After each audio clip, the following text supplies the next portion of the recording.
Bueno, muy buenas tardes. Vamos a dar inicio con la conferencia La tapia y las normativas de la construcción con tierra.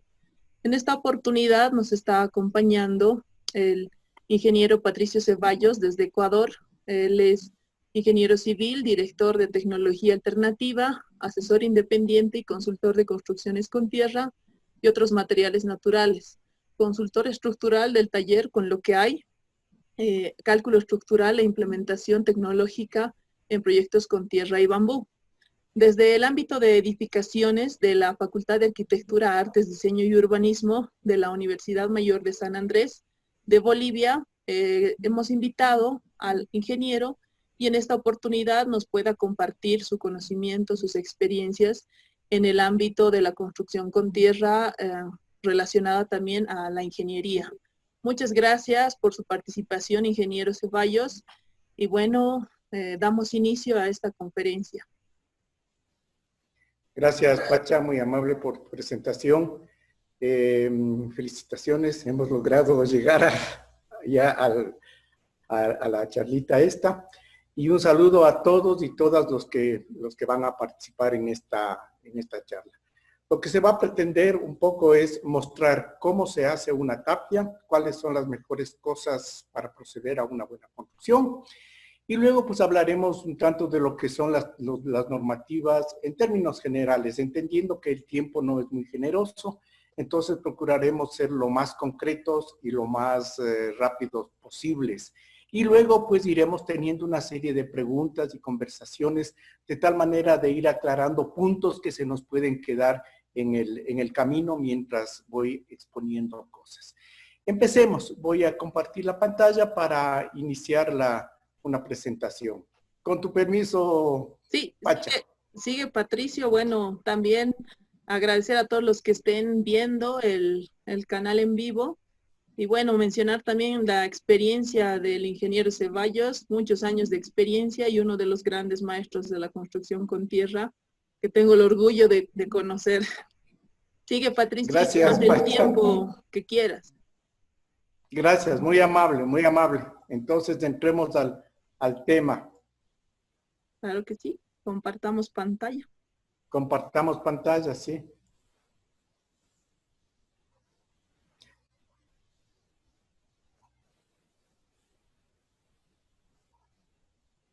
Bien, quiero empezar indicando que la construcción con tapia es más bien, y aparentemente eso se ha visto, es más bien una tecnología constructiva que viene con la conquista de Europa hacia América. Alguna vez nos invitaron a ver una tapia precolombina.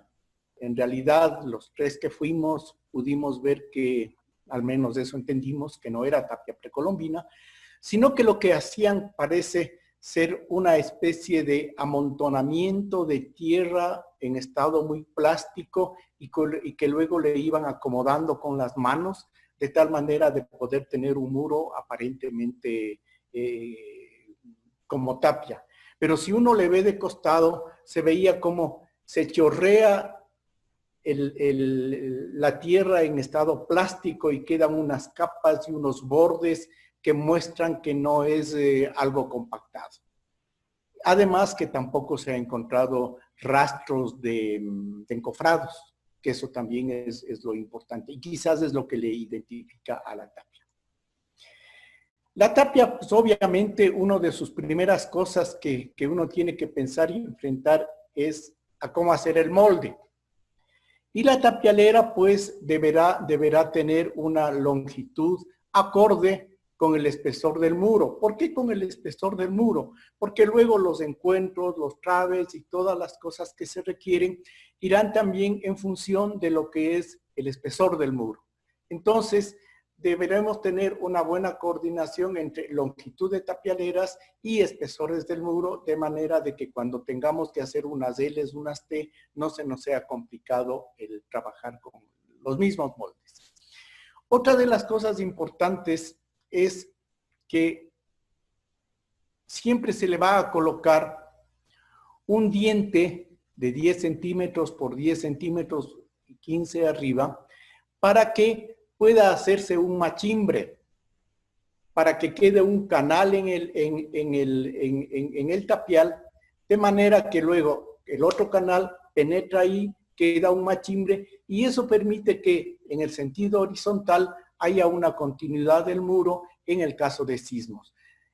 Anteriormente se solía trabajar más bien con adobones, les llamamos acá, adobones independientes. Y el momento del sismo cada uno se movía como bien podía, y eso complicaba mucho, sobre todo en la zona de uniones en que se rompía demasiado. Y esto es en definitiva una tapialera con madera resistente, porque pensemos que vamos a compactar, y el hinchamiento, sobre todo a media cara del molde, siempre tendremos que cuidar. Esto es en definitiva el molde. Y lo otro que tenemos que hablar también es respecto al pisón. Acá en Ecuador utilizamos esta forma de pisón, con dos extremos, el uno más ancho, el otro más angosto. El más ancho sirve para una vez que colocamos la tierra suelta en la tapialera, le podemos ir compactando de a poco con la cabeza grande, de tal manera de que vaya asentando el suelo. Cuando el suelo ya tiene cierta consistencia, entonces podemos entrar a trabajar con la cabeza pequeña, de manera que podamos ya realmente lograr buenas compactaciones. Aquí podemos ver ya una tapialera en obra, y nosotros normalmente ajustamos con pernos, ¿no? Pero en obra los maestros toda la vida hicieron con estos parantes de madera atormentados o ajustados a través de estas cuerdas que se las va enrollando. Funciona muy bien. Y quizás también es más fácil para desencofrar, porque a veces los pernos se traban, se tuercen, en fin, sí hay a veces problemas. En eso hay que ser reales. Entonces, estas tiras laterales podemos prolongarles y reemplazar a estos elementos externos que se ve en esta fotografía. Por cierto, muchas de las cosas estoy mostrando en dibujos porque la situación que tenemos ahora de confinamiento no permite tener acceso a toda la información que tengo repartido entre casa y entre oficina. Pero bueno, saldremos lo mejor que sea posible. Una consulta, Patricio, antes Sí. de que pasemos, en relación a la tapialera que mostrabas hace rato en la fotografía y el otro que mencionabas con los tirantes de metálicos, ¿podrías indicar las ventajas y desventajas de estos dos tipos de tapialeras? Podemos decir, si bien son muy parecidos, el tema es la diferencia de las barras metálicas, ¿no? Bueno, la sujeción con pernos muchas veces causa problema cuando el perno no es lo suficientemente grueso y de rosca gruesa. O sea, que tenga un buen diámetro y una rosca gruesa. A veces ponen un buen diámetro y rosca fina y termina por aislarse, por romperse las estrías del perno. Entonces hay que tener cuidado en que el perno tenga rosca gruesa. Y ahí es donde a veces la gente patalea porque va y compra lo primero que encuentra, perno es perno, pero no es verdad. Ese es un problema, ¿no? Y una vez que se traba el perno es complicado desarmar porque se ensucia la rosca y se dañan las esquinas del rato de desencofrar. En cambio, con el otro, con el sistema de parantes, siempre será más fácil el desencofrado, porque no hay ningún trabe más que no hay ningún trabe más que las cuerdas, creo que me fui. No hay más trabe que estas cuerdas. El rato que suelto las cuerdas, se aflojan las tapialeras y pueden ser retiradas. Entonces, es más práctico, sí, en realidad. A veces uno quiere irse por el lado de la modernidad y utilizar otros artilugios que nos permite, pero no siempre funciona, y en eso tú tienes la razón. Sí, hemos retirado, en muchos lados hemos retirado los pernos y hemos ido con los parantes. ¿De acuerdo, Pacha? Ya, y para terminar esta partecita, el diámetro apropiado, tú decías que es cuando se utiliza el otro que he visto que se utiliza ya bastante. ¿Cuál es el diámetro aconsejable para estos pasadores metálicos? Yo trabajo con al menos media pulgada, porque en Ya, media pulgada puedo tener alas bastante gruesas, o sea, mandar a tornear en varilla con una buena profundidad del paso de la rosca.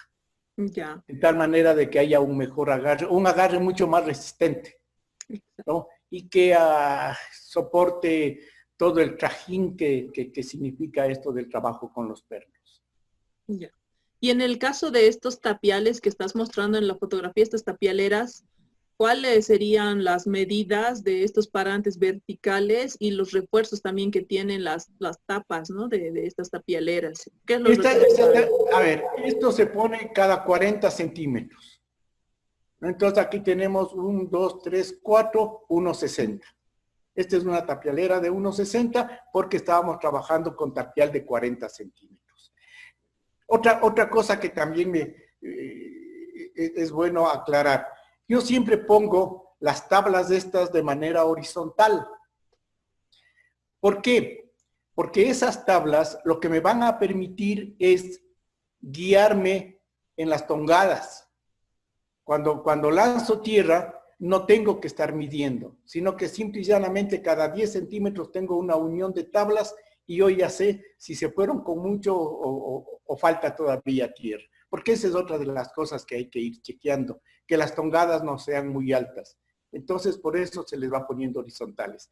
Y aquí se trabaja, claro, con elementos de 6x4, de 6x6 y tabla de 2 centímetros. Cuando retiramos podemos retirar un elemento de estos verticales, pero poniendo tabla de 4 centímetros, que acá le llamamos tablón. Entonces, es más caro y más pesado, y realmente más pesado. Y uno de los problemas de la tapialera realmente es el peso, sobre todo cuando hay que levantarle ya a una segunda, una tercera hilada. Y ahí ya se complica. Entonces, los tiempos de producción de muro se van un poco retardando. Y en eso también hay que pensar porque a la final eso es costo. Entonces, se anda dando las vueltas. Sí, la tapialera metálica es la más liviana, la más cómoda, la más cara. Y no siempre los clientes están dispuestos a una tapialera metálica. Y para tener también como propiedad tapialeras metálicas, la frecuencia que se construye con tapial, por ser muros muy anchos, no amortiza el costo de las tapialeras metálicas. Y en eso también hay que pensar como propietario, como empresa constructora, sin que sea la clásica empresa destinada a acumular, ¿no es cierto? Ya.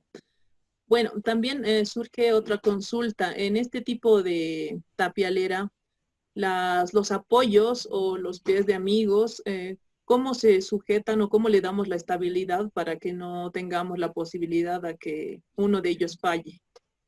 Bueno, cuando hemos llegado ya a una segunda hilada, se van colocando estas que se llaman agujas. Se hace un canal en el tapial inferior, se colocan las agujas y se suele poner algunos elementos que puedan transmitir mejor o soportar mejor el peso, ¿no? Que es realmente pedazos de piedra, pedazos de piedra, ¿no? Tomando en cuenta que las agujas no soportan el peso de la tierra, van a soportar exclusivamente el peso de la tapialera, nada más, porque luego ya la tierra va y transmite su carga directamente sobre el muro. Entonces ahí no hay que exagerar en el tamaño de las agujas, porque las agujas no van a soportar el tapial, solamente y exclusivamente la tapialera. Ya. ¿Seguimos? Sí, lo último, en el caso de los refuerzos que tienes a los laterales que están inclinados, a esos, sobre todo, ¿cómo hacemos para que uno de ellos no resbale o no falle? Porque veo ahí, según la fotografía, son cuatro, ¿no? Dos y dos a cada lado. Al pie de estos refuerzos, al pie de estos, se suele poner una estaquita en el otro sentido y eso le ayuda a frenar. Muchos hacen excavación, le hacen una perforación en el suelo y le incrustan. Pero eso es más problema porque luego hay que golpear mucho para sacar y vibra la tapialera y eso puede causar problemas de, de fisuraciones, bueno, de pequeños desprendimientos en las esquinas. Ya, bueno, gracias. Seguimos. Seguimos.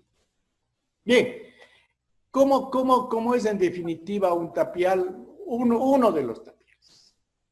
Se coloca un muro, que es la cimentación, un muro de piedra, un muro de hormigón ciclopio, un muro corrido, de más o menos, al menos 40, 50 centímetros de profundidad y 5 centímetros a cada lado más ancho que el muro. Si voy a hacer un muro de 40, el cimiento de 50. Si es de 50, el cimiento de 60. ¿Por qué? Porque también se necesita tener en dónde apoyar la tapialera en la primera hilada. Entonces se va y se apoya ahí, ¿no? Y luego también para proteger ya de humedades, tener un ancho adecuado para que la entrega de carga al suelo sea mucho más pequeña. En fin, siempre tiene ventajas tener esos 10 centímetros más.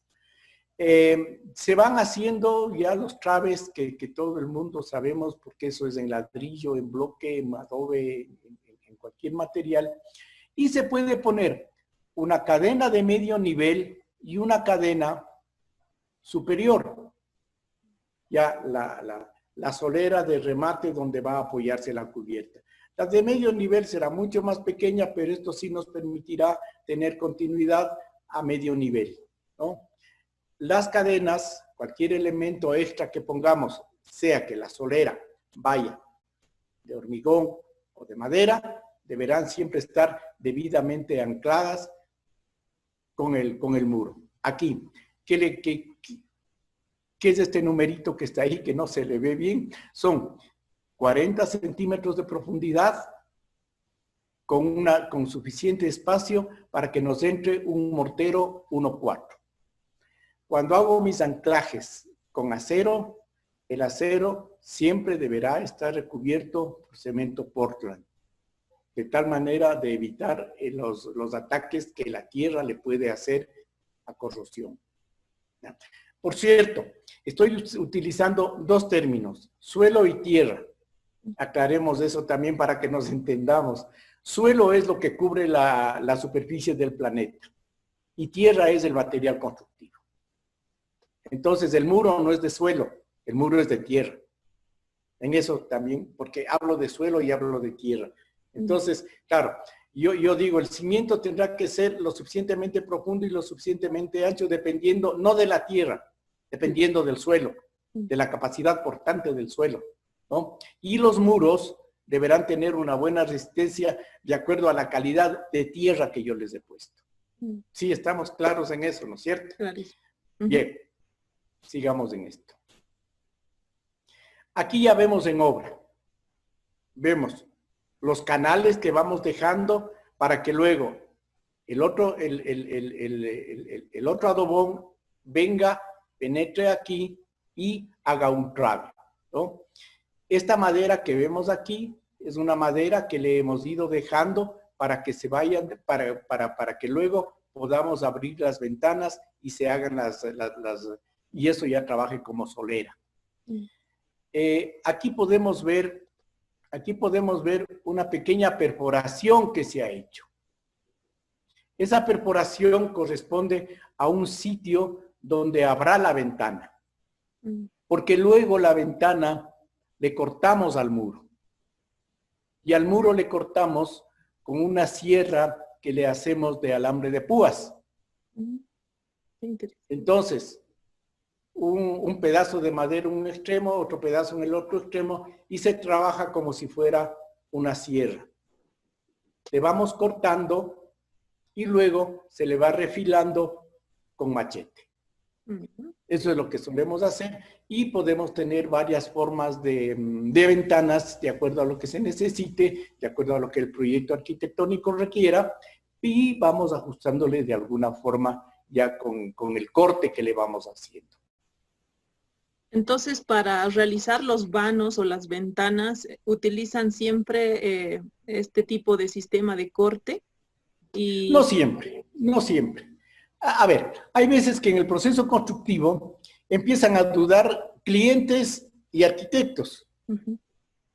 Entonces la obra no se puede parar. Entonces lo que hacemos es, bueno, no hay problema, sigamos con la construcción, dejamos el muro ciego y cuando tengan definido nos avisan y abrimos la ventana y abrimos la puerta. Y resolvemos el tema de vanos. ¿No? Otra de las cosas, es la misma foto anterior ampliada, ¿no es cierto? Pero hay sitios en donde uno puede ver que en la misma tongada, como que hay poros, como que aquí han habido desprendimientos y cosas, pero en la misma tongada, aquí está una tabla y aquí está la marca de la otra, se ve que aquí se ha compactado bien y acá como que faltó compactación. Aquí hay un problema ya de manejo de piso. Dos cosas. Una, la humedad. La humedad del suelo y dos, el pisón. La forma en que compacto. Para yo compactar lo que necesito es sacar el aire. Sacar el aire que está contenido en el suelo, en la tierra. No sacarme yo el aire. Entonces lo único que hago es levantar y soltar, levantar y soltar. Porque cuando le golpeo mucho, se produce un rebote, ¿de qué? Del agua. Entonces se golpea y el agua rebota. Y hay un bombeo de finos. El agua que rebota empieza a ascender a la superficie. Y esa agua va arrastrando finos. Entonces los finos se van concentrando en la parte superior y van quedando ciertos sitios en donde aparentemente el suelo queda suelto. Esto es superficial, pero hay que cuidar también, porque luego pues, esto es trabajo que uno tiene que irle curando y eso también es dinero, ¿no es cierto? Claro. A esto también seguramente van a surgir dudas y generalmente lo he escuchado y preguntan, entonces, ¿cuántas pisadas debería hacerse para que no ocurran este tipo de problemas? Pero yo sé que depende, que quisiéramos tu explicación, depende de la fuerza, bueno, depende de muchos factores, ¿no? A ver, aquí más que otra cosa es el sonido. A ver, uno le va oyendo como la tapia ya tiene sonidos mucho más secos. Y uno va inclusive oprimiéndole con el puño o con los dedos hace muchos y le van sintiendo que ya no hay una sensación de esponja. ¿No? Entonces, este tipo de construcción tiene que ver también mucho con lo que es el ir sintiendo cómo va comportándose la construcción. El ¿no? sentir la tierra, ¿no? Sintiendo la tierra, sí. Algún profesor en algún lado me decía, o sea, no le des vueltas tantas cosas, o sea, vos sientes que eso está bien, estás metido en este mundo y sientes que eso está bien, ¿no? Claro, es muy genérica la cosa, pero en parte sí, o sea, uno con el tiempo no puede estar haciendo ensayos CBR para ver si la compactación fue la adecuada o no fue la adecuada. Depende también de la responsabilidad de los maestros de obra, ¿no es cierto? Y del seguimiento que uno le vaya dando a la obra.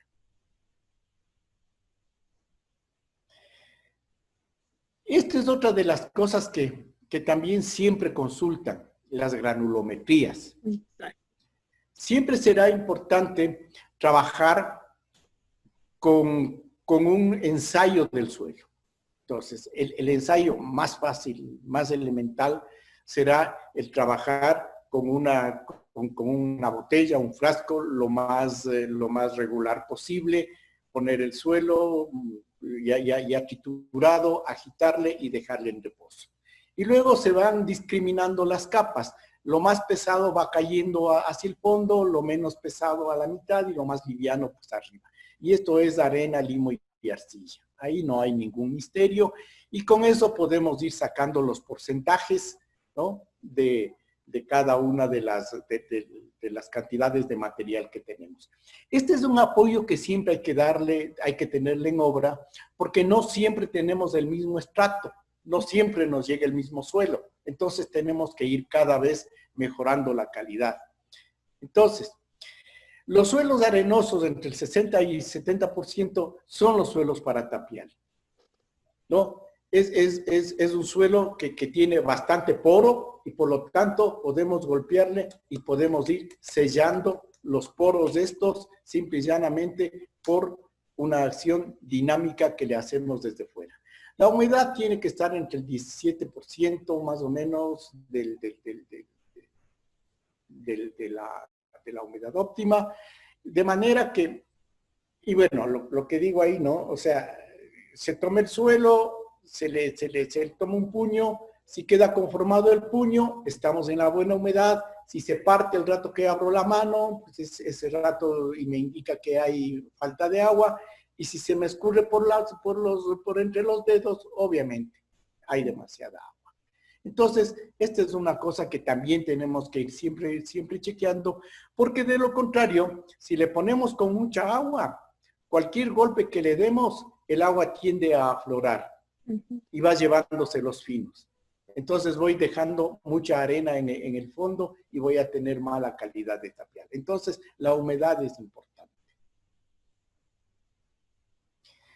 Con los datos que tenemos ya del suelo, del ensayo de sedimentación, podemos ir ya sabiendo más o menos qué tipo de suelo tenemos. De acuerdo a los porcentajes de arena, arcilla y limo, podremos pues ir conociendo cada uno de los distintos tipos de suelo y esto nos permitirá saber si es que los suelos son o no son aptos para lo que yo pretendo o qué debo hacer para que el suelo sea apto. En resumen, esto es lo que nosotros requerimos. Es decir, necesitamos entre suelos finos, limos y arcillas y arenas, estos porcentajes. Para bareque, que es de este caso la casa de Meche, entre el 40 y el 50% de arenas y el 60 y el 50% de finos. Para adobe, lienzo de barro, entre el 50 y el 60% y entre el 40 y 50% de finos. En tapial, esta es la casa Apache, entre el 60 y el 70% de arenas y el 30 y 40% de arcillas. Ahora bien, el momento que tenemos mucha arcilla y no queremos meter arena porque no tenemos, por N razones, entonces tenemos que usar fibra. Personalmente procuro no usar fibra porque la paja que antes se utilizaba pues está prohibido ya de explotar, la paja de páramo, uxia, ¿no? La paja de cebada, pues sí, cuando estamos en el campo podemos utilizar paja de cebada, tamos de cebada, pero en zonas urbanas ya toca hacer un viaje al sector rural, comprar pacas en las haciendas, que normalmente es comida para el ganado, y, o sea, preparan el compost para el ganado, y también a veces cuesta mucho. Los suelos arcillosos, pues uno siempre les puede estabilizar con arena, porque la arena es lo más fácil de encontrar. En un río, en una acequia, en un pantano, en todo lado tenemos arenas. El problema es al contrario, cuando tenemos suelos arenosos y no tenemos arcillas.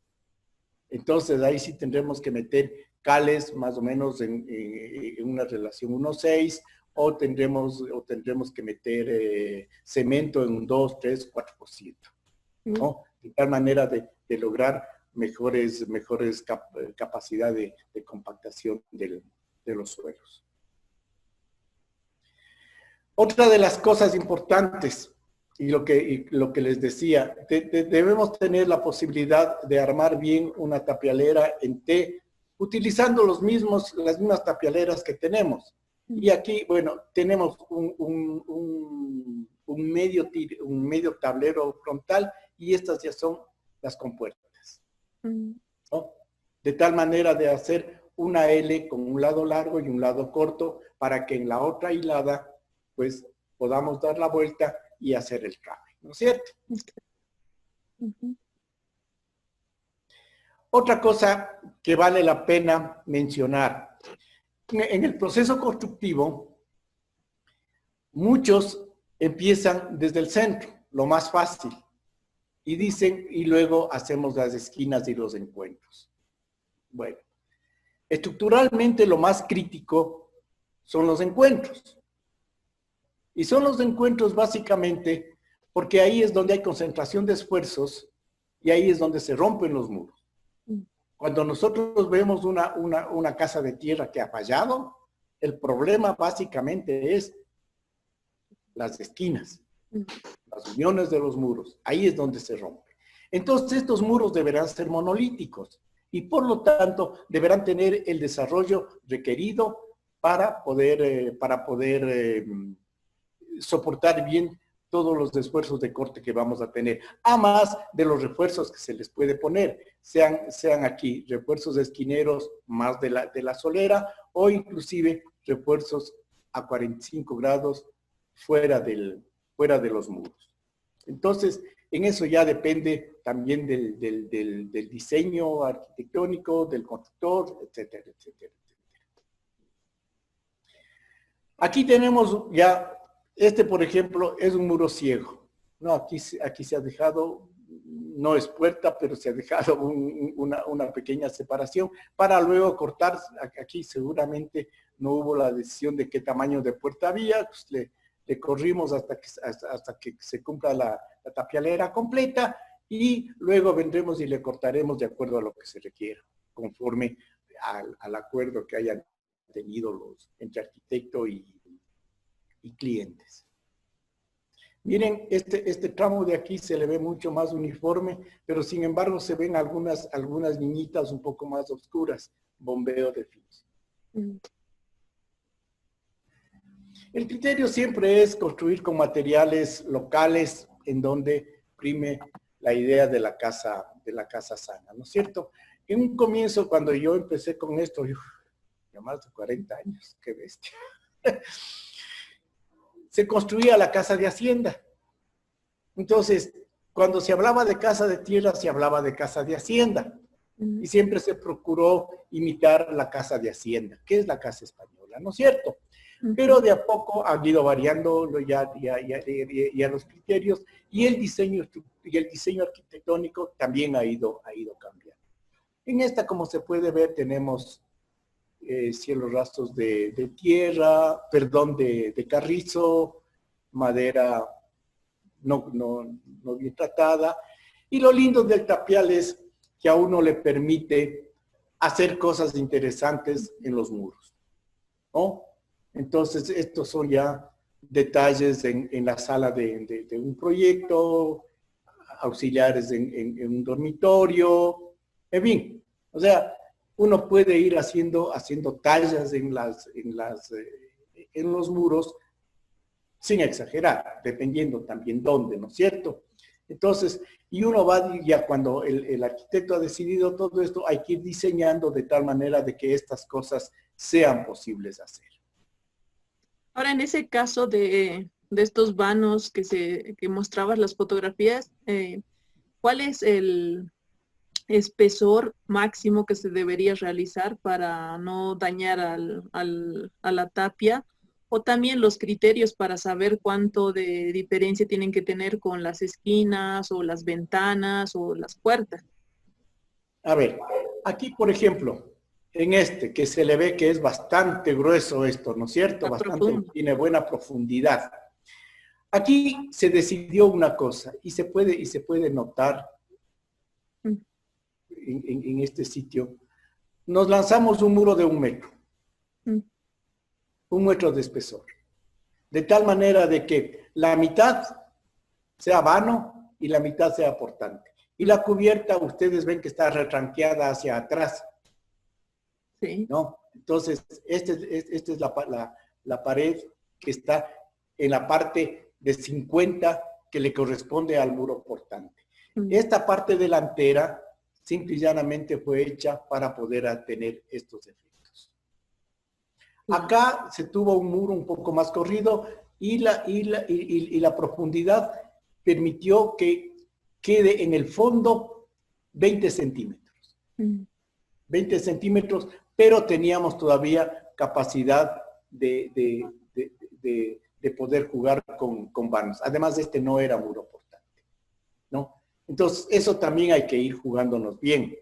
¿Cuáles son muros portantes? ¿Cuáles no son portantes? Procurar que la cubierta esté apoyada en los 4 lados. Es importante trabajar con 4 aguas, porque de esa manera repartimos mejor la carga y sometemos a menores esfuerzos a los muros. Y se amarran mejor los 4 muros, que también es importante. En caso de sismo, eso es importante.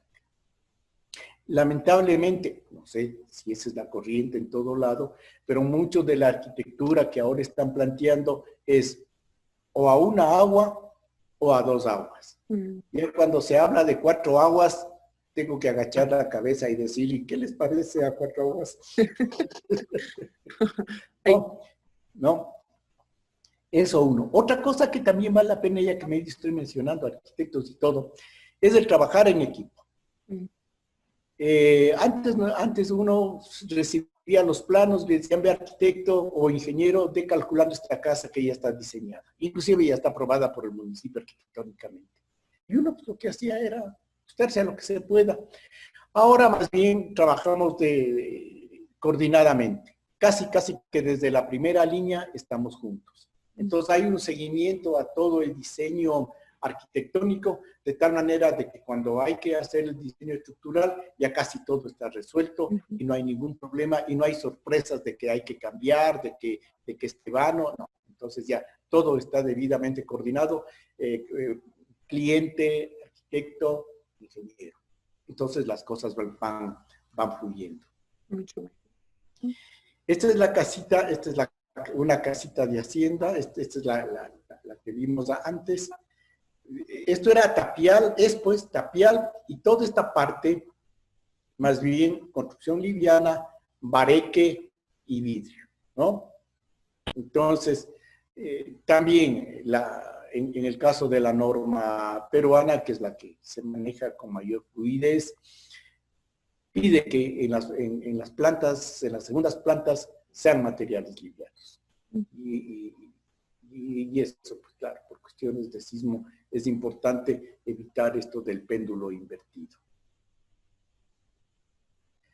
Las cubiertas, sí, la cubierta, pues, esto es madera de eucalipto, la más barata que hay, con carrizo, que personalmente no es que no me guste, pero es angustioso el elaborar esos cielos rasos, de carrizo en carrizo. Es angustioso, ¿no? Y eso no termina nunca, ¿no? Entonces, pero sí, los efectos son buenos, ¿no? Y bueno, pues si es que ese es el material que tenemos a mano, ese es el material y ese es el que debemos usar y por ahí tenemos que ir, ¿no? Las cubiertas también tenemos que de alguna manera mantenernos dentro de los criterios y las formas de hacer y las formas constructivas que tradicionalmente tuvo la gente. Porque cuando vienen los maestros se identifican mucho con esto. Y dicen, bueno, pues yo le ayudé a mi abuelito, yo le ayudé a la casa de mi tío, mis papás eso. Y en realidad, pues en América Latina, ¿cuántos hemos vivido en casas de tierra? O la pregunta al revés, ¿cuántos no hemos vivido en casas de tierra? ¿No es cierto? Sí. Entonces, y la gente de campo se identifica mucho y realmente, pues, dicen, no, mi abuelito hacía así, mi abuelito hacía de esta otra manera, y también han sido maestros porque de alguna forma han ido recuperando ciertos quehaceres constructivos.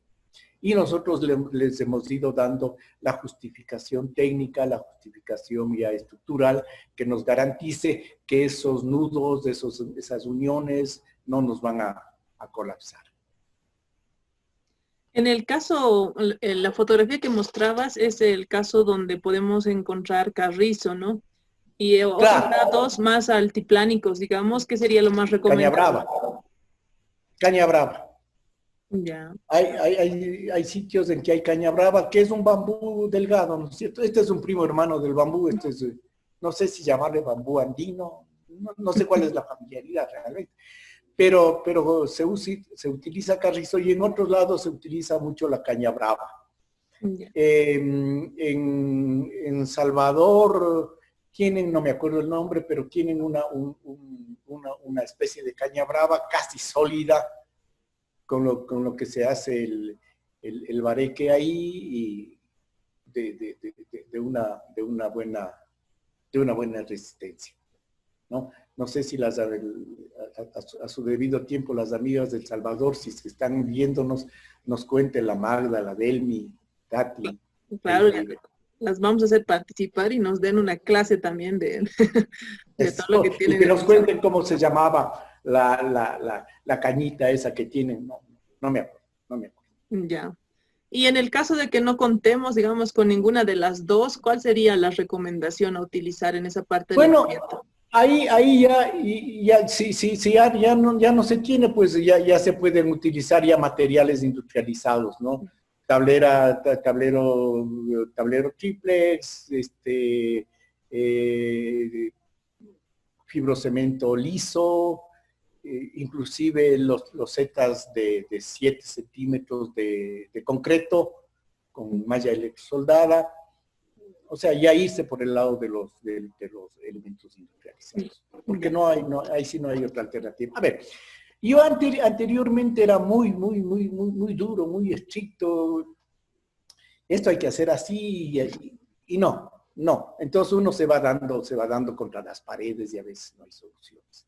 Entonces cuando no hay el material que uno requiere, entonces hay que hacer la evaluación, uno práctica, ¿no? Y también económica. O sea, es más fácil ir a la tienda de la esquina y comprar 4 tableros que irme al monte o irme a otra ciudad a buscar quién vende carrizos. En Quito, por ejemplo, carrizos uno compra en los mercados cuando la gente ha traído haciendo unas cestas verticales con carrizos, traen cebollas, traen coles, traen lechugas, como una torre, digamos. Y luego esos carrizos o les botan, o cuando aparecemos los interesados en eso, nos venden. Entonces, ahí se hace una recolección de carrizos. O se compra en poblaciones cercanas, ¿no? Pero es una gestión. Claro. Y yo creo que a veces hacemos tanta gestión por la construcción en tierra que la encarecemos. Entonces tenemos, mientras las otras tecnologías van industrializando y teniendo todo a la mano, nosotros vamos de alguna manera alejándonos más de nuestros sitios de trabajo, nuestros sitios de obra, para conseguir los materiales adecuados. Y eso nos va complicando financieramente. ¿Cierto? Entonces también tenemos que buscar equilibrios ya en cuanto al uso del material y siempre al lado económico. Vendemos nosotros la idea de que es un sistema constructivo más barato. Pero para que sea más barato, tenemos que procurar que sea más barato y no podemos ser muy puristas en una cantidad de elementos que se requieren ya como acabados, ¿no? Entonces uno tiene que ir ya también por lo otro. A mí sí me gustaría tener una casa de Tadela, por ejemplo. Eso ya cuesta, ¿cierto? Claro, no hay exclusividades y lastimosamente. Claro. Bien, y arquitectónicamente pues ya se han ido con otras cosas, ¿no? Este es un proyecto que se hizo hace rato también con Esteban Jaramillo, arquitecto, en donde Hasta esta altura eran muros de tierra y todos los triángulos son de bareque, ¿no? Es una construccióncita en donde ya el material como que un poco se le dignifica un poco más y se puede ver que sí hay cómo hacer cosas interesantes también, manteniendo todo lo que es la normativa y manteniéndonos dentro de lo que son los requerimientos estructurales, ¿no es cierto? Aquí, por ejemplo, pues, estas hornacinas exteriores, pues, simplemente se cogen y se hizo un añadido para las hornacinas, ¿no? Y estructuralmente no se le afecta. Ahora, en el caso de los vanos, la apertura de los vanos, ¿hay alguna relación o alguna distancia que deban En cumplir esas respecto? cosas no estoy hablando porque eso voy a hablar más bien en lo que es Ah, ya, normativa. no, súper. Sí, sí, porque si empezamos a mezclar me dejas sin discurso para después. Dale, dale. Ya. Entonces, como ven, lo otro, instalaciones, bajantes de agua y todo eso, procuramos dejar fuera. Porque sí es grave que si una tubería de agua potable se nos rompe dentro de un muro de tierra, eso es grave. Es mucho más complicado que en ladrillo, ¿no es cierto? Entonces, de todas maneras, lanzaremos lo más que podamos por fuera, ¿no? Este es otro proyecto, la Casa Apache, ¿no? De los amigos de ese colectivo y de los Al Borde. Esta fue una construcción en donde todos estos elementos son una cantidad de Cs. Son Cs, ¿no?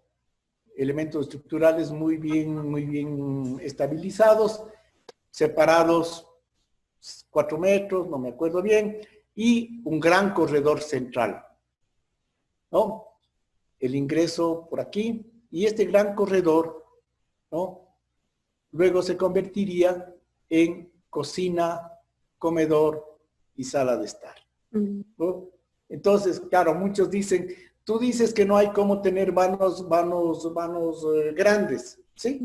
Igual me mantengo, pero hay que tener el criterio para saber cómo tener. Entonces aquí estos no son vanos estructurales. Si quieres, son 2 casas unidas por una cubierta. En esta cubierta se utilizó estas maderas, estas cerchas tensadas, luego ojalá, sí creo que le puse una foto, unas vigas tensadas con acero, con varilla, y sobre esto se colocó una placa de concreto de 7 centímetros y listo, ¿no? Entonces aquí vemos los otros tapialitos ya como bastante bien ejecutados. Muy bien. Soleras de concreto, la propietaria. Una dama, increíble la señora, el mejor cliente que hemos tenido. Hacían algo mal los maestros, yo les retaba y decía, pero Patricio, ¿por qué les retas? Déjales que también aprendan. Si hay que hacer de nuevo, hacemos de nuevo. ¿No? Pero claro, yo me angustiaba. No se le nota el cable. Este es el acceso a la casa. Como ven, muros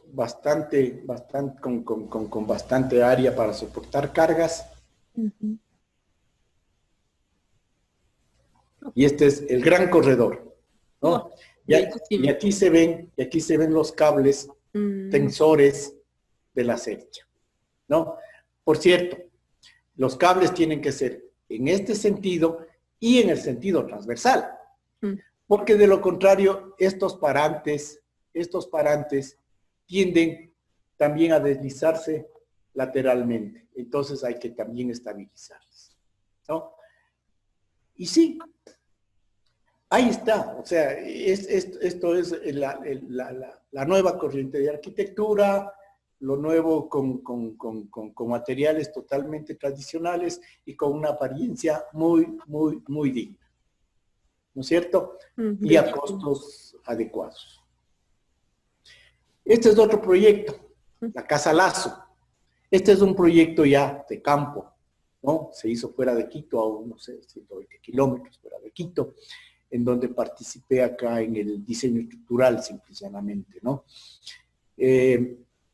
Esta también fue una casa llena de CES, ¿no? De contrafuertes más bien, ¿no? Y en los contrafuertes, entre contrafuerte y contrafuerte, se fueron poniendo camas para que puedan habitar, porque como es casa de campo, pues, en los fines de semana o feriados va mucha gente allá y lo que hace falta son espacios para camas, ¿no? Este es de un grupo que se llama Rama, ¿no? Unas grandes cerchas que soportaban la cubierta, pero también daban mucha luz, mucha permeabilidad, una sola agua, ¿no? Y todo con muros de tierra.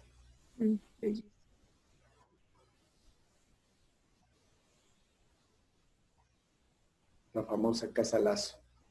Quizás una de las obras muy bonitas que se han hecho últimamente con mucho cariño, ¿no? El director, el asesor ya del constructivo fue el arquitecto Bolívar Romero, muy conocedor también del tema, ¿no? Esta es la famosa Casa Lazo, ¿no? En donde pues también lo que se ha hecho es recuperar lo que tradicionalmente eran las casas de campo, ¿no? Tierra, madera y teja. Y en eso estamos, tierra, madera y teja. Y la piedra. Y piedra, claro. Y al interior, sí, en realidad hay mucho, un trabajo muy fino, ¿no? Que es de la misma finura con que uno trabaja cuando hace en hormigón, en acero y todo eso, porque los clientes, sea quien sea, pues, eso se merece, ¿no? Eso se merece. Creo que hasta ahí es la parte correspondiente a Tapial. Toda la vida hemos vivido en Tapial, en todos los continentes hemos vivido en Tapial, o más bien no en Tapial, en tierra, ¿no? Y hay muchas cosas que nos quedan. Admiramos mucho todo esto que estamos viendo en la fotografía, pero cuando decimos, haz tu casa así, ahí ya empezamos a toser, ¿no? Y ahí ya nos empezamos a complicar, ¿no? Eso sería todo lo que corresponde a Tapial. Siguiendo lo en lo que habíamos estado anteriormente, hoy vamos a hablar un poco del sismo. ¿Por qué del sismo? Porque yo vivo en una zona sísmica y he tenido que aprender qué pasa con el sismo. Y de alguna manera, pues, gran parte de América está afectada directa o indirectamente por los sismos.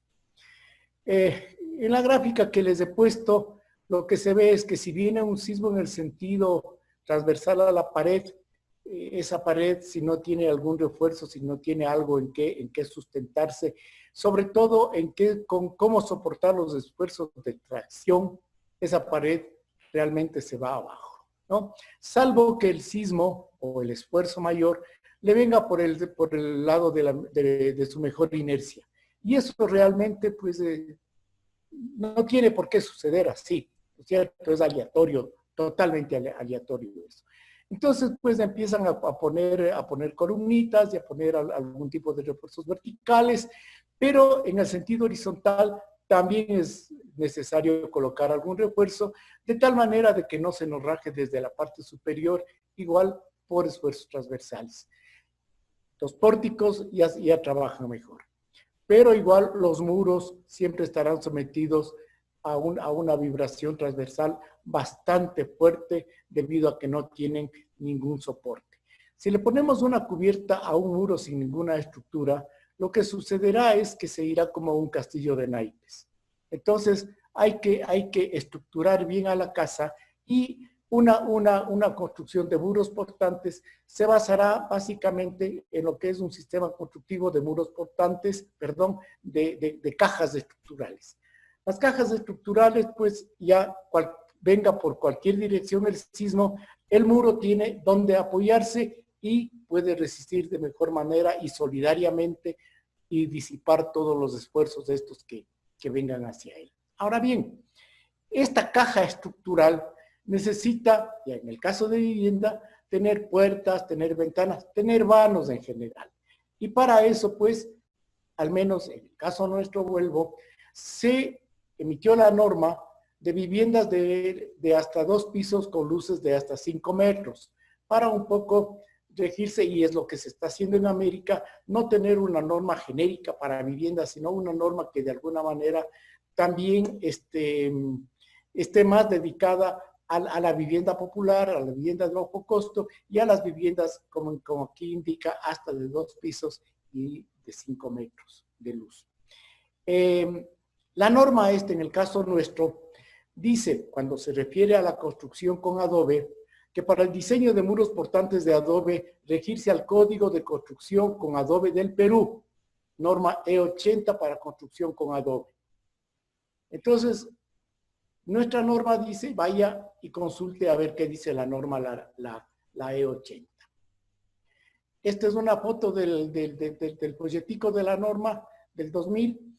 Hay una actualizada para abril, si no me equivoco, del 2017, que es la que está vigente en Perú y que se le puede, desde luego, encontrar en la red. Entonces, en función de eso, veremos qué nos dice el maestro sismo y la norma E80.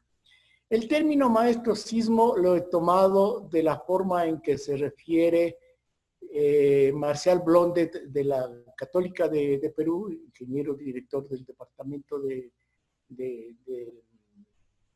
laboratorio de suelos de Perú, gran amigo, gran profesional y un conocedor de los más importantes respecto a lo que es construcción con tierra. Ecuador, como muchos países, está en una zona de alta influencia sísmica. Si bien tenemos solo la franja costanera como la más grave, eso no quiere decir que en el centro del país no tengamos también problemas. Y el problema más grave es que en las zonas de mayor intensidad están las ciudades más grandes, ¿no? Guayaquil, Quito, Esmeraldas, Manta está por aquí, en fin. Entonces, tenemos las zonas de mayor incidencia poblacional, donde la zona de sismo realmente puede afectar, y de hecho afectó mucho el 16 de abril del 2016, en el sismo que hubo en la provincia de Manabí, que es esta zona, que afectó la provincia de Esmeraldas, la provincia de Manabí y parte de la provincia de Guayas. El tipo de material obviamente no es sinónimo de seguridad, ¿no? Eso nos enseña el sismo, y vemos pues en el caso de Manabí, el hormigón armado, la caña, algo de madera y caña. Bueno, esto es la sierra, ¿no? Pero hemos sufrido sismos aquí también, pero las construcciones de alguna manera se mantienen en buenas condiciones. No es que tal o cual material es bueno. El problema es cómo lo construyo y cómo me ajusto a la normativa. El caso de Manabí es un caso muy particular porque hay muchas arcillas expansivas. Entonces, el tema de cimentación hay que tratarlo de manera muy especial, muy especial. Y eso sí realmente causa problemas. La norma dice que la implantación de la vivienda, como es lógico, debe estar fuera de lo que son quebradas, zonas de aluviones, y una de las cosas importantes ya en la zona urbana es no construir junto o adosado a construcciones que tienen otro grado de vibración totalmente distintas y que son mucho más rígidas. Este es el caso del sismo de Pujilí de 1996, en donde, claro, aquí se ve que vibró esta construcción de hormigón, le golpeó a la de tierra y realmente le rompió la esquina. Entonces, esas cosas debemos realmente cuidar. No es el caso, por ejemplo, de este grupo de viviendas, en donde se ve que están separadas. Inclusive aquí se puede ver que la puerta originalmente no era aquí, que el acceso debía haber sido por otro lado y le pusieron en la separación entre vivienda y vivienda una puerta de acceso, ¿no? Los materiales son otros, aquí se ve cemento, en fin. Entonces, la separación tiene su razón de ser. En este caso es muchísimo, es muy claro porque se ve que este es de hormigón armado, este es de adobe, hay una buena separación y las dos se llevan perfectamente bien, ¿no?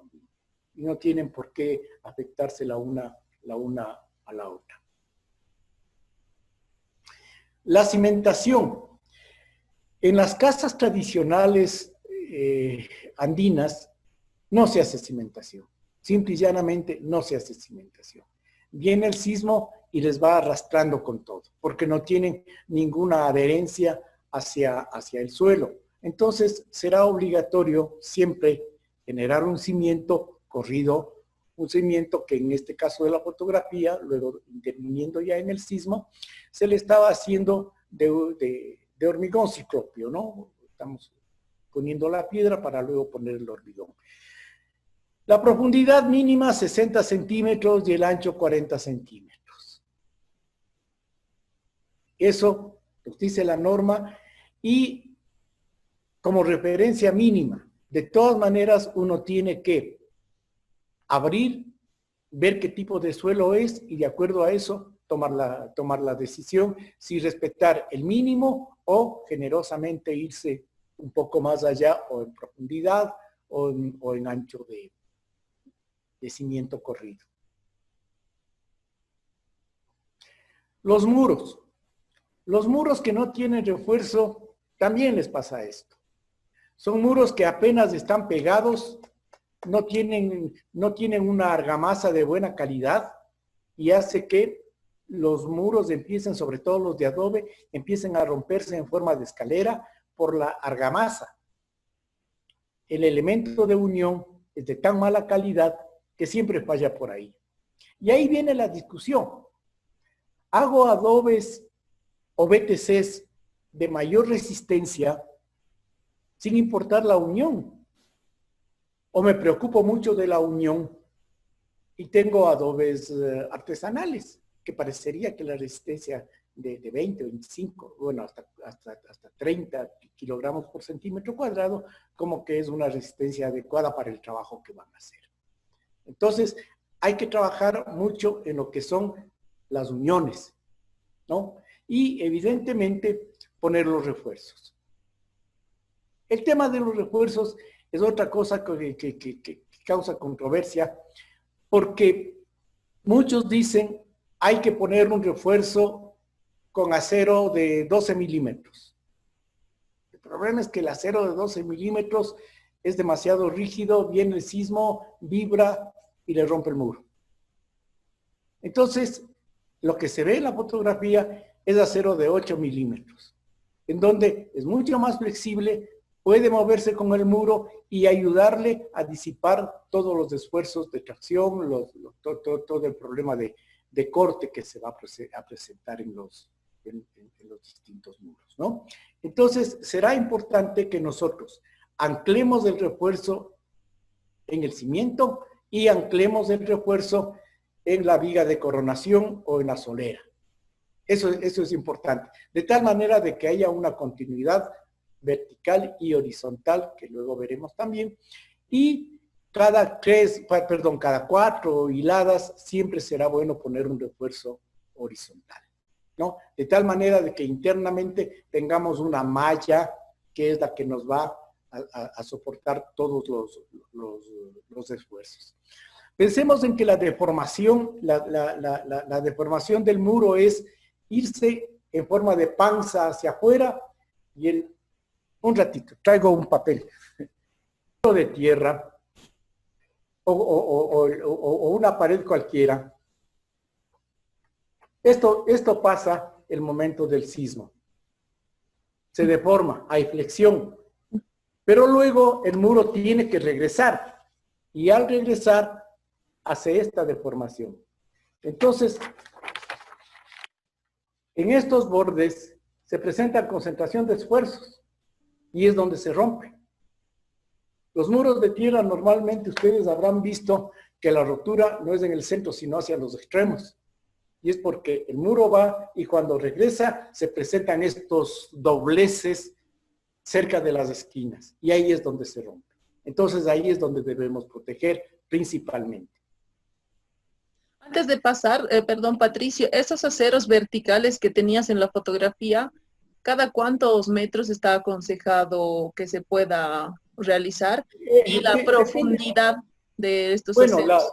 la profundidad lo más anclado posible al cimiento. No te digo profundidad porque si el cimiento es más profundo, pero al menos unos 30 centímetros, sí. Ya. Y luego, claro, viene esta viga de hormigón que realmente es una viga para que nos ayude a repartir esfuerzos y sobre eso ya se levanta la construcción. Algo que nos va a clarificar muy bien los esfuerzos son este par de videos tomados en el laboratorio de suelos de la Universidad Católica de Lima en la mesa vibradora. Siempre estos ensayos se hacen en pareja, uno con refuerzos y otro sin refuerzos. Entonces, este es un ensayo sin refuerzos. Ah, no quiso moverse aquí. Qué raro. Bueno, la tecnología. Aquí no se movió. A ver, intentemos otra cosa. Me voy a ir. Perdón un ratito. Tal vez desde ahí y le puedes dar play.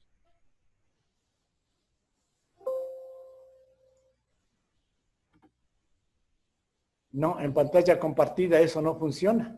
¿O quieres que te lo ponga pausa para que? Bien, entonces, estos son ensayos que se hacen en la Católica y vamos a ver qué pasa con esta cauta, que es una construcción típica que se hace en el altiplano boliviano, Pacha.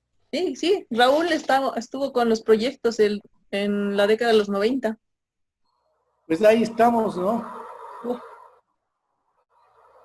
Uy. Las mangueras verdes son recolectores de información que van a un computador centralizado. Wow. Entonces, una vez que se ve qué es lo que sucede con la construcción esta, se le hace un refuerzo para ver si es que con los refuerzos falla, no falla, en fin, ¿no es cierto? De tal manera de luego hacer todas las recomendaciones que servirán para la normativa.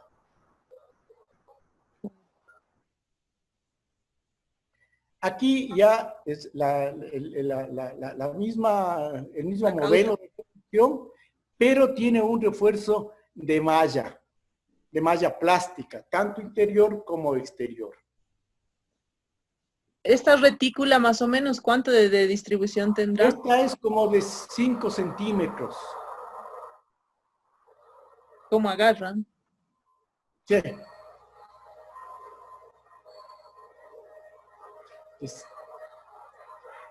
Pero se está trabajando, bueno, en Perú están trabajando mucho en todo lo que son estos recubrimientos, tienen el apoyo de la mesa y eso ayuda bastante, ¿no?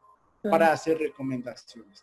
Entonces, el cambio de respuesta ante el sismo realmente es importante, ¿no? Por eso los refuerzos. Ahora bien, los muros también deben tener su esbeltez.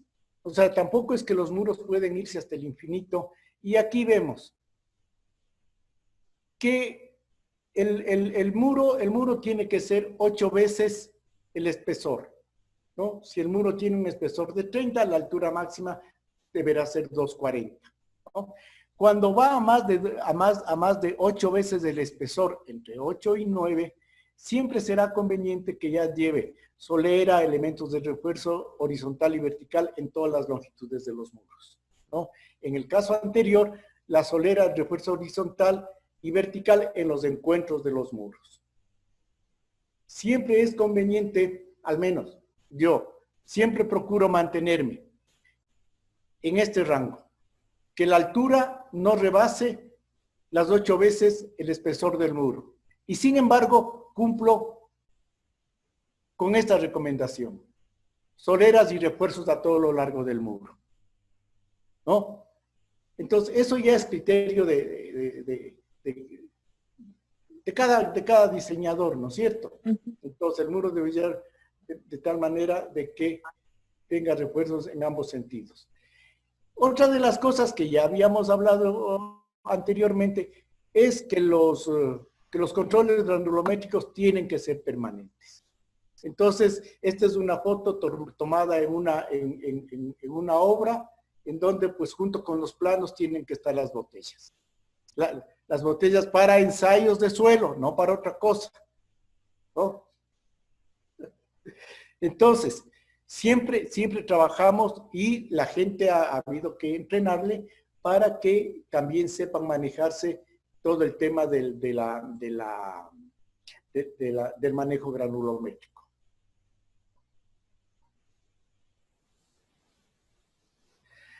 Los contrafuertes. Los contrafuertes es una cosa que todo el mundo dice: pongo contrafuerte, y como que es la mano de Dios, se salvó la vida. Y los contrafuertes son elementos bien delicados. Aquí se puede ver que estos fallan, y fallan por aplastamiento. La vivienda, esta vivienda en caso de sismo se movió en el sentido del contrafuerte. Entonces viene la vivienda de regreso y le aplasta aquí al muro, le aplasta al contrafuerte. Y los pies de contrafuertes fallan por aplastamiento. Este es un caso clarísimo de falla por aplastamiento, ¿no es cierto? Y luego, pues ya cuando se rompió aquí y sigue temblando, pues los contrafuertes, bueno, aquí salió desprendido, pero también se ve que no hubo una buena adherencia entre el contrafuerte y el muro. Entonces, otra cosa importante, que la adherencia entre el contrafuerte y el muro sea total, igual que el cuidado que tenemos en las esquinas hay que tener aquí, ¿no? Estas cruces tienen que ser muy bien tratadas.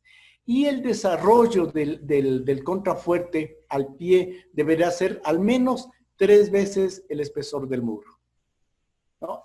Esta es otra cosa importante. Y aquí vean cómo la cubierta se dañó en este costado, y acá está entera. Eso indica que el sismo se nos vino en este sentido. Y el contrafuerte no hizo absolutamente nada. Con el problema de que si ya se rompe aquí, debilitamos este vano y este vano. Perdón, este paño y este paño. Y eso ya nos causa conflicto. Entonces, cuando diseñamos contrafuertes, pensemos en que algún rato la vivienda va a ir hacia el lado del contrafuerte. Y ese contrafuerte tiene que soportarnos del aplastamiento. De lo contrario, estalla. Así de fácil.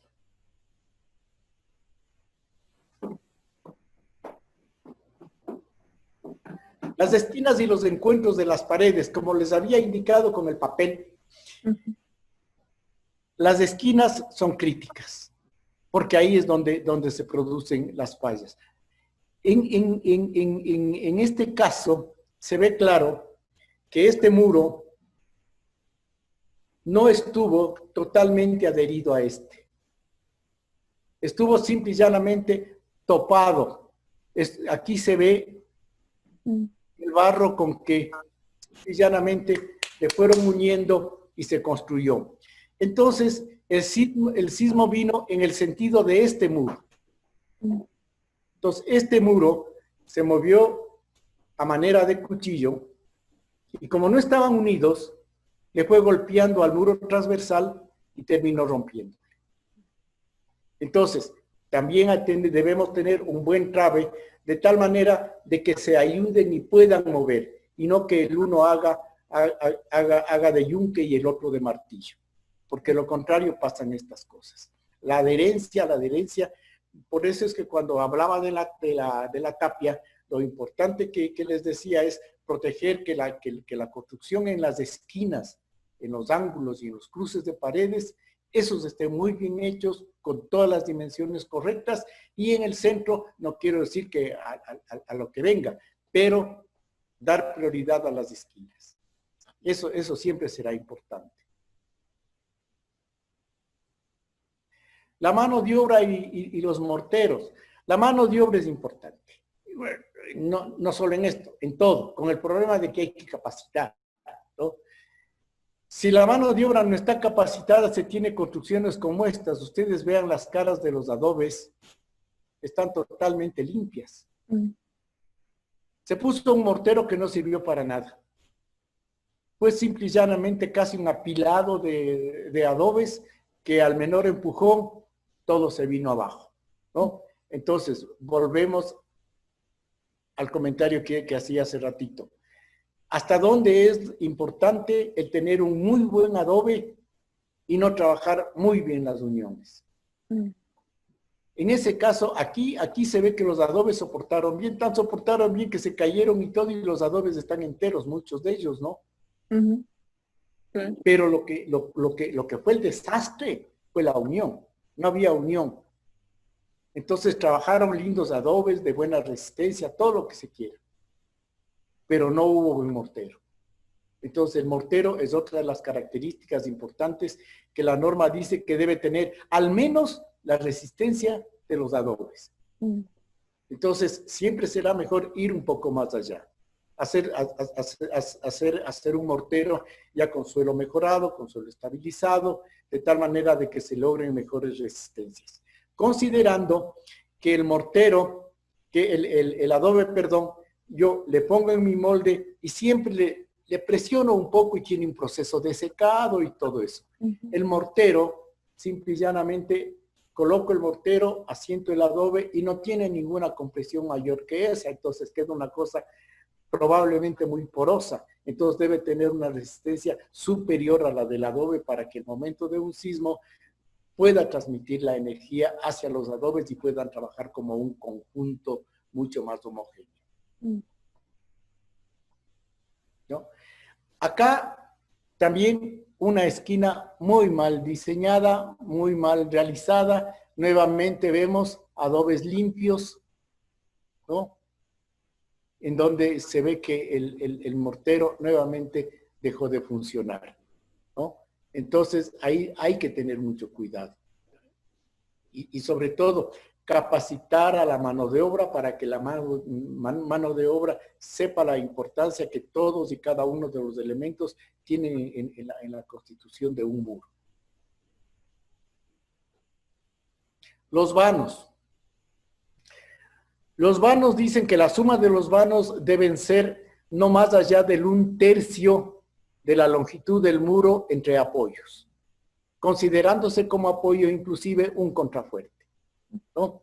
Entonces, si tengo un muro de 3 metros, puedo tener un vano de 1 metro, ¿no es cierto? Aquí había la puerta y había una ventana hasta arriba, inclusive se ve la huella, ¿no? Y claro, esto se fue. Esta ventana, que era más pequeñita, que cumplía de alguna manera mejores condiciones, mantuvo el muro, claro, con problemas y todo, pero ahí está. Esta que le llenaron de hornacinas, se fue, ¿no? Este muro no sirve, ¿no?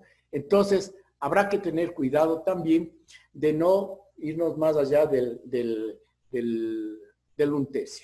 Eso. Y lo otro, lo que digo acá, que los dinteles deben rebasar al menos 40 centímetros a cada lado del vano. Yo siempre recomiendo 50 centímetros a cada lado del vano. ¿Por qué? Porque si le ponemos muy juntito hacia el vano, la distribución de esfuerzos es muy pobre. Entonces termina haciendo, por ejemplo, si este está muy cerca, termina provocando roturas a 45 grados en la esquina del vano. Entonces, si le prolongamos más el dintel, reparte de mejor manera la carga a lo que va del muro y con eso tenemos ya este muro que trabaja de mejor manera. ¿Cuál es la carga que resiste el dintel? La carga que está acá encima. Entonces aquí resistirá esta altura de muro más lo correspondiente de cubierta. Entonces, el dintel hay que diseñarle para esta carga y que esta carga pueda repartirse la mitad acá y la mitad al otro lado. Entonces, el dintel deberá tener un buen desarrollo para que nos reparta la carga y no se presente una concentración de esfuerzos en las esquinas o en zonas muy cercanas a la esquina del vano. Y aquí está un resumen. Esta es una tomada ya de la norma, en donde dice que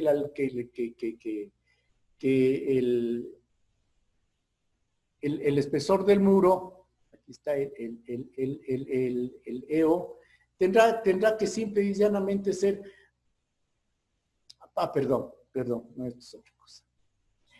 Esta longitud entre el muro y el vano tendrá que ser al menos del espesor de la pared. Entonces yo no puedo tener una ventana pegada al muro transversal, porque lo que estoy haciendo es soltándole el apoyo que tiene este muro, porque este muro se está apoyando en este, ¿no es cierto? Y si tengo un vano aquí, que al menos tenga el espesor del muro como contrafuerte, digamos, que me va a soportar en caso de que tuviera un sismo en este sentido. ¿No es cierto? Entonces, eso siempre será importante. La suma de los vanos tendrán que ser L/3, o sea, la luz, en este caso, por ejemplo, la luz sería desde aquí hasta acá, ¿no? Esta sería la luz que yo tengo que respetar. Y a esta le divido para 3 y tengo mi vano. Me sonó el teléfono. Entonces, eso sería. Entonces, todo esto, la longitud también del contrafuerte entre 3 y 5 veces del espesor, ¿no? Eso ya, 5, no digo que no se debe hacer. Lo que pasa es que 5, de alguna manera, ya en ciertos sitios ya es demasiado porque el lote ya no da para más, ¿no? Aquí está, puedo también tener el contrafuerte, puede ser o del mismo espesor del muro o de mayor espesor, ¿no? Nunca menor. Pero la longitud al menos 3 veces el espesor del muro. Puedo hacerle de forma cónica, en eso ya no tengo mayor problema. Otra de las recomendaciones, y esto de la norma, es que no se hagan las uniones verticales, sino las uniones a 45 grados. Y ahí, claro, cierto es que el momento que yo voy a compactar aquí, esta junta no va a tener el problema que se tiene con las juntas verticales. Simple y llanamente por trabajo de la gravedad, como aquí mismo dice, por acción de la gravedad, aquí van a ser uniones mucho más seguras que las verticales. No he trabajado así, no he visto obras así, pero hay que trabajar también así. Pero para esa parte también, la cuña que mostrabas en las tapias, eso también ayuda bastante, en vez del ángulo 45 grados, ¿no? Sí ayuda, pero el de 45 es muy eficiente. Bueno. Sí.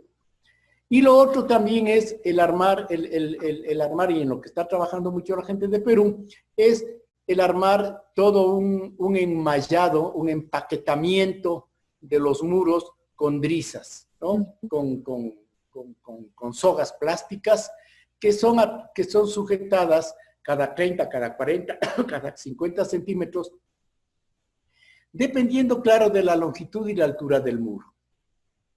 Entonces, en resumen, lo que están buscando es cómo tener elementos que trabajen a tracción. El muro no trabaja a tracción. El muro de tierra. El muro de tierra trabaja exclusivamente a compresión. Y todos los elementos extras que se les está poniendo son los elementos que trabajarán a tracción. Para entendernos, en el hormigón armado, si yo hago columnas solo de hormigón, no me sirve. El hormigón sirve el momento que tiene acero. Y acá la tierra es el hormigón y las trizas, en este caso, son el acero. Entonces, eso debo tener muy en cuenta, ¿no? Que debo tener elementos que me trabajen a tracción. En el caso de las drisas, de este reforzamiento con drisas, Patricio, bueno, el año pasado con Camilo tuvimos la oportunidad de hacer el taller aquí en Bolivia, en un muro de tapia, justamente en ese que utilizamos para el CIACOT.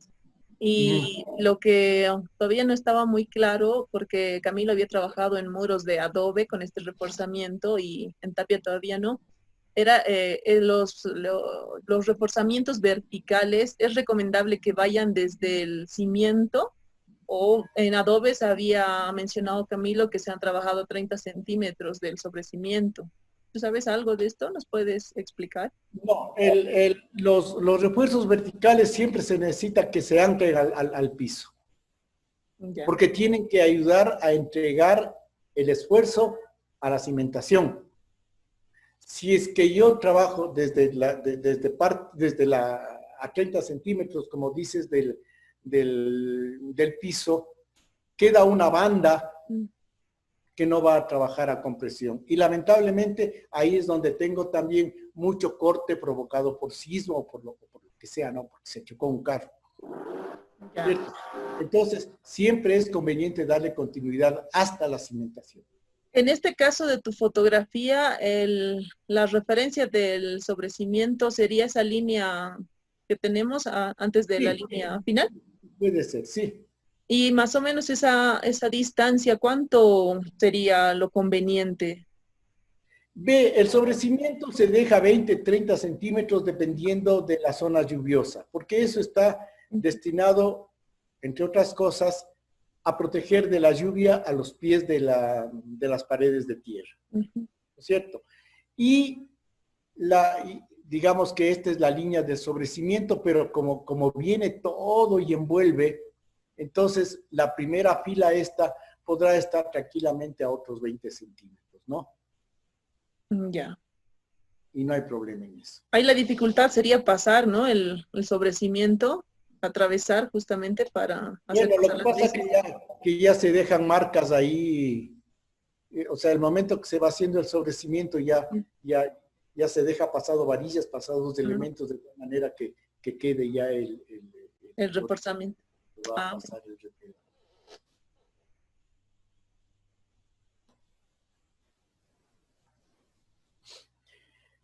Las soleras también es otra cosa importante. Es decir, termino mi pared y pongo mi collar superior de tal manera de que esto me cierre y me abrace la construcción. Esta es una foto que la puse y es del sismo del sismo del 86. Nosotros estábamos yendo a la zona del desastre y vimos ya esto. Y se nos ocurrió que sería bueno ver qué pasó. Y claro, la cubierta estaba adentro. No tenía solera, no tenía aleros, no tenía nada. Simple y llanamente era una caja con una tapa ahí, que vino el sismo y se abrió como flor, ¿no? Y la cubierta cayó adentro, ¿no? Estaba muy asustado el señor que está espiando desde la esquina, no sabía qué pasaba. Y claro, luego le construimos la casa. Pero eso es lo que nos pasa cuando no tenemos soleras. Mire, aquí sin solera, no. O sea, una interacción entre muro, cubierta, en absoluto, ahí no pasa nada, ¿no? Y este elemento, esta viga que se ve aquí, el momento del sismo, si no tenía un apoyo de mejor calidad, simple y llanamente termina también rompiendo el muro, que es lo que muchas veces pasa, ¿no? Que por carga ponen vigas muy grandes y ninguna solera y termina rompiendo los muros en varios sitios. Entonces, siempre es importante poner esta cadena superior para que abrace los muros y les dé una sustentación. Y nuevamente, que las esquinas estén muy bien protegidas, que las esquinas estén totalmente estables. Aquí se ve clarísimo cómo fallaron las esquinas. Bueno, acá es otro tipo de falla, pero aquí sí es la esquina. Entonces, las esquinas son los que van siempre causando problemas, ¿no? Igual aquí en el altiplano he visto que igual no trabajan la viga solera, pero hay un grado de inclinación de los muros, ¿no? Y creo que eso también es un gran apoyo para que posteriormente no les afecten las fisuras que vayan apareciendo. Sí. Bueno, contra sismos no, efectivamente, ¿no? Sí. Ahora, cuando uno tiene tímpanos, el tímpano es un problema, ¿no?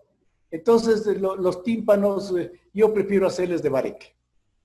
Luego hay una fotico de algo de eso, ¿no? Aquí, por ejemplo, esta construcción tenía una pared pequeña hasta por aquí y formaba un soportal interior, ¿no? Pero la solera venía hasta acá y ahí quedaba. Pero la solera estaba suelta. Con el sismo vibró y cayó el tramo de pared. Entonces, también hay que pensar en la continuidad, que no quede como elemento que pueda flamear como bandera, ¿no es cierto? O sea, hay que coger y a todo estabilizar, inclusive a las soleras, ¿no? Claro, y aquí se ve que por falta de solera vibró todo, ¿no? Vibró realmente todo. Ah, por cierto, muchas veces, y esto nos ha pasado en construcciones de Quito Viejo, que la cubierta está tan bien armada hacia el muro que hay una iteración de apoyo cubierta, muro, muro, cubierta. Y ha habido veces que retiran la cubierta y se cae el muro, porque el muro se desestabilizó, pero se trabó con la cubierta. Y ahí estaba. El rato que le levantó la cubierta, se suelta la traba y la cubierta y el muro cae. No, vean aquí, por ejemplo, no quedó nada, ¿no? Claro, quedó la cubierta linda, todo, pero la cubierta nunca estuvo atada al muro. Entonces, nunca interactuaron. Y sí, y hay que pensar que la cubierta tiene que ser un diafragma que me ayude a trabajar también en la cabeza de los muros, que me estabilice la cabeza de los muros. Y en este caso, pues no pasó absolutamente nada. Y aunque estoy mostrando fotos de sismos, pero hay fotos que sí quisiera mostrar, ¿no? De construcciones nuevas en donde, bueno. Las iglesias tienen el problema de tener tijerales. Simple y llanamente pues, tienen esta tijera, y no tienen el tensor. Entonces, el momento que yo tengo este ángulo, tengo una carga aquí, lo lógico es que tiende a abrirse esto. Y aquí pasó eso. Vino el sismo, hubo el empuje lateral de la cubierta, rompió los muros y la cubierta se cayó. ¿No? Como que no es muy difícil darse cuenta de eso. Y cuando se estuvo reconstruyendo eso y se recomendó que se pusiera tensores, dijeron que se dañaba la estética de la iglesia. Bueno, se dañó la estética de la iglesia. ¿Qué vamos a hacer?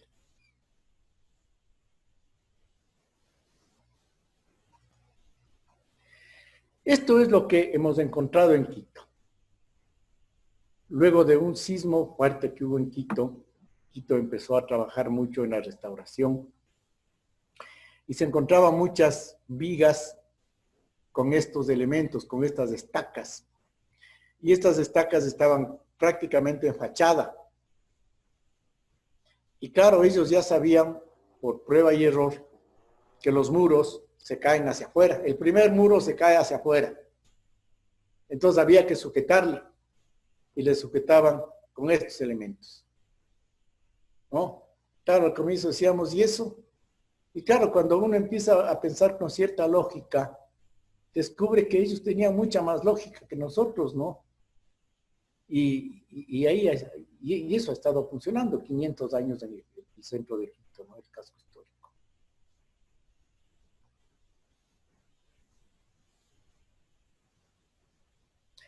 Entonces, una cubierta liviana siempre nos ayudará. Estas son cubiertas de tablita, también una reconstrucción.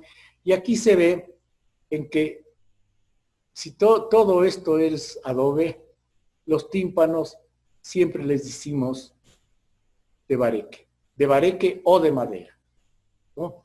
Porque esto muy fácilmente, en caso de sismo, suele soltarse, o si se quiere, es lo primero que se suelta, y eso sí puede causar problemas. Entonces, o le hacemos con bareque, o le hacemos con madera, o con cualquier cosa liviana, ¿no? Y la cubierta debe apoyarse en la mayor cantidad posible de muros. Entonces, lo que les decía, las paredes a 4 aguas siempre ayudan. Perdón, las cubiertas a 4 aguas siempre ayudarán porque usa la mayor cantidad de muros posibles. Vuelvo y repito, el uso de la tecnología en tierra sí es garantía de seguridad, ¿no? Sí podemos trabajar en eso, sí podemos confiar en lo que es la tierra, sí podemos confiar en cualquier material, siempre y cuando cumplamos cierta normativa, tengamos ciertos rangos de seguridad. En el caso de la tierra, algo que me decías hace rato, ¿cuál es la carga, cuál es la resistencia de una tapia? La resistencia de una tapia está entre los 20, 25, 30 kilogramos por centímetro cuadrado, igual que un adobe artesanal. Y el código dice que la carga que se le debe entregar a un muro de tierra no es más allá de 2.5 kilos por centímetro cuadrado. Entonces, si yo tengo una tapia que me resiste en laboratorio 25 y le puedo entregar solo 2.5, eso quiere decir que tengo un factor de seguridad por carga vertical de 10. Y eso me da confianza. Entonces, a veces no hacemos números. Es bueno darse cuenta, por ejemplo, en una luz de 6 metros, cuál es la carga real que va a un muro y no llega a 1.5 kilos por centímetro cuadrado, ¿no?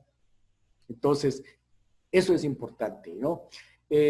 No tenemos confianza en lo que es la tierra, entonces creemos que es un material que no va a resistir nada y lamentablemente la tierra sí resiste, a despecho de muchos, mucho más de lo que uno cree. Basta ver los casos coloniales de ciudades en zonas sísmicas, como el caso nuestro, el caso de Quito, ¿no? Que ahí está, ¿no? Que ahí está. Lima todavía tiene casco colonial, Bolivia tiene parte de casco colonial, ¿no? Chile tiene algo de casco colonial, ¿no? En definitiva, son construcciones de tierra que se han mantenido en pie y han pasado sismos. La experiencia de la construcción con tierra, y yo siempre digo, cuando la gente, mis clientes vienen y me dicen, ingeniero, ¿cuántos años cree que me dure la casa? Yo le digo, ¿qué quiere que le dure? ¿Un poquito más o un poquito menos que el casco histórico? Porque ese es nuestro referente, 500 claro. años de construcciones de tierra, ¿no? Y eso es bien hecho. Eso sería, creo que hasta ahí podemos estar llegando y empezar las preguntas que alguien tenga. Bueno, sí. Bueno, Patricio, agradecerte por todo el conocimiento que nos has podido compartir. Efectivamente hay mucho más y creo que en esta charla tampoco vamos a poder abordar todas las consultas. Si se da la oportunidad, entonces abiertas para que se pueda generar otra conferencia. Yo creo que va a ser de mucho provecho esta primer parte. Y bueno, las dudas van a ir surgiendo, ¿no? Vamos a poner aquí en la parte de los comentarios el enlace al Zoom, donde vamos a hacer la invitación. Entonces, todos los que quieran realizar sus consultas ya al ingeniero, entonces pueden participar, se pueden unir a esta plataforma, ¿no? Y bueno, por otro lado, Nuevamente, Patricio, agradecerte a que hayas aceptado la invitación de la facultad y como uno de los miembros Proterra que tiene mucho conocimiento por compartir, nuevamente vuelvo a decir, he tenido el honor de dirigir el taller acá contigo y la alegría de haberte conocido. Muchas gracias, Patricio. Lo mismo, muchas gracias a ustedes por la invitación.